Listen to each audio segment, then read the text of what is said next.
Currently, China is in the middle of a total collapse, and this is potentially going to impact every single one of us across the world. And this is all happening why some experts are saying that President Xi's days are actually numbered because of these protests that are going on right now. And if you have not heard of what's going on in China as of today, then let me bring you up to speed. It's interesting that a lot of people are questioning what's going on in China as many residents are protesting the lockdowns. But why are they protesting lockdowns more than 3 years after they first went into lockdown? Well, it's because of what has happened very recently. What we now know is that people are dying. And look at this. Look at this story right here. 10 people in an apartment fire in the northwest Chinese Xinjiang, they actually died simply because they were locked into their building. Now, that's a real concern, and this is one of the things that many residents have been saying for quite some time. Now, obviously, if residents are being told to stay in their apartment, do not go anywhere, this is a real problem. And this is one of the reasons why many people are protesting the lockdowns due to their COVID policy in China. Again, this is a real concern. This isn't just a real concern for China, but it's a real concern for the rest of the world as well. Mainly because China is a massive producer. They produce a lot of different products. And this level of civil unrest is a problem, and it's unknown as of right now what Chinese leadership is going to do to potentially get out and get away from the protests that are happening right now. And the big worry amongst experts is that China, they may not do a single thing to change their zero COVID policy just because there are protests going on right now. So we will get more updates on that very soon. But the good news is, and yes, there is some good news, is that as of this morning, China announced that they will be easing some of their policies, some of their COVID rules for certain parts of and certain areas of the country simply because of these protests. And this is actually pretty big because as of recently, China hasn't made very many changes to their zero COVID policy. So this is actually pretty big that they are now considering easing these rules for their citizens. Now, before I get into how this is going to impact every single one of us here in the United States, in Canada, and other countries as well, I want to just break down one thing. That here in the United States, I do not believe we will see any type of lockdown whatsoever like is going on over in China. I don't see that happening ever again. However, here's what I do see happening.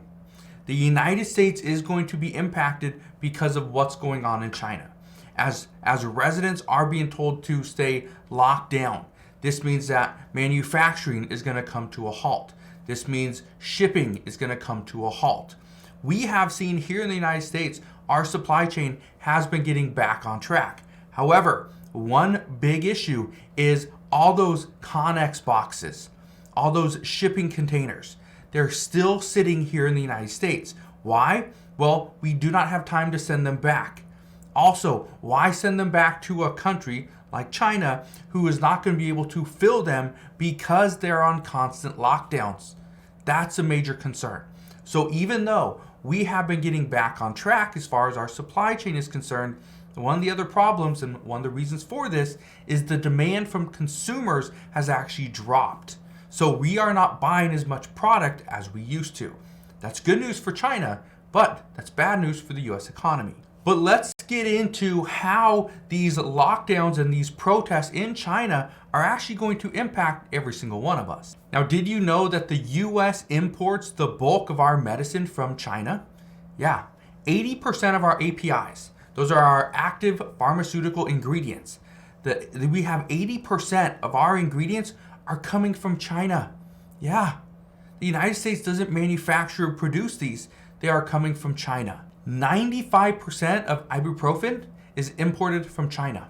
91% of hydrocortisone is imported from China. And 40% of heparin and 40% of penicillin are both imported from China. So if you use any of these ingredients, any of these products, guess what? You are consuming a product that was produced and manufactured in China. That is a problem if Chinese residents are protesting and manufacturing is not getting done. Again, we've seen these delays before. We've seen medicine shortages. There are still shortages here in the United States, and they would only get worse. Well, maybe you don't care about medicine because you don't take any. That's fine. Maybe you're worried about the only thing that you really care about, your phone. If that's the case, well, guess what? Apple is now saying that they are extremely worried about the protests that are happening over at their Chinese Foxconn manufacturer. This is a big problem, and Apple says there will be a shortfall of about 6 million iPhones. Now, that's not a huge amount of iPhones, that's a lot, but compared to all the iPhones that are out there, that's not a huge amount. But here's what you need to understand, that iPhone is not the biggest phone manufacturer. Apple's not the biggest phone manufacturer in the entire world. The majority of the world is actually on Android. Here in the United States, the majority of people are on iPhone, are on Apple. That's a big problem because guess what? It's Apple that is seeing this shortfall in products, in phones. So if you have an iPhone, like I do, well, this could be concerning. So even though there's a lot of issues and worries and concerns here, there is some good news. The good news as of right now is that due to these protests going on in China, we are actually seeing oil prices slide, which means demand is dropping. Yeah, demand is dropping over in China for gasoline and oil. So because of that, guess what? Prices are dropping as well. That's good news for us here in the United States and in other countries because guess what? Oil prices per barrel are dropping as well. So for those of you that are tired of paying high gas prices at the pumps every single time you go, guess what? This should be some good news. It should have some pull down in order for the prices to drop. And so again, this means we could save some money very soon. But let's get to the big question that we've been getting a lot lately. And this is President Xi's days numbered? And the answer to that, according to experts, is potentially yes and no, but it depends on his upcoming policies. According to one expert, they say Chinese citizens have not been happy with President Xi's performance as of lately, and another misstep could eventually cause President Xi to step down. Now, why is this? Well, it's because China has come under fire under the last few days, but they've also been under this big issue as far as their economy. China is going to go into a recession, but China will most likely be in a depression simply because of their housing market, the whole financial industry. Everything is going to collapse in China. And again, this is a huge concern. Now, the issue though is President Xi, is he able to bounce back from this? Some say yes, but according to recent reports just over the past couple of days, is this might be the final straw that breaks his back. So again, as soon as we get more information as to what's going on there, I promise I'll come back on and share all latest news and updates. But as of right now, that's all I got for you guys today. Hopefully you guys have a wonderful rest of your day. Consider subscribing, and I'll see you guys on the next one.